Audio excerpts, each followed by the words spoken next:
Kung malakas talaga kayo, subukan nyo nga manalo sa rank game ng 5 marksman lang ang gamit. So sinubukan na nga namin ito ng team ko. Early game pa lang minumukbang na kami ng kalaban. Napakalambot naman kasi namin. Sabi ng katapat ko sa lane, ang ganda raw ng skin ko. Syempre legend skin to ni Layla, kaya sobrang solid talaga. Luging-lugi kami, kaya league game na lang ang pag-asa namin. Nakuha ko pa nga yung turtle dito gamit yung ulti. Pero sa totoo lang, sobrang smooth gamitin ng bagong skin na ito ni Layla. Tignan niyo yung alis dito, nahihirapan. Hindi siya makaharap masyado kasi lahat kami marksman, natutunaw siya. 7 minutes ng game, pumapalag-palag na kami.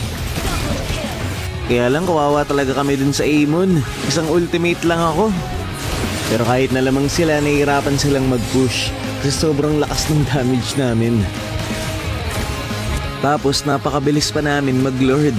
Kaya isang clash lang talagang may panalo namin, kaya naming tapusin yung game. Sakit na ng damage ko dito, tignan nyo. Kawawa na yung Iksha. So yun, wag na wag yung gagayahin to. Sobrang hirap manalo. Ginawa ko lang to for the sake of challenge. Isa din sa mga reason kung bakit ako ginanahan ay sobrang solid talaga ng bagong skin ni Layla na pwede mo makuha dito sa Nexus C na event. Ito yung kauna-unahang legend skin sa Double 11 skin series. Limited lang to guys. Huwag mo nang palagpasin.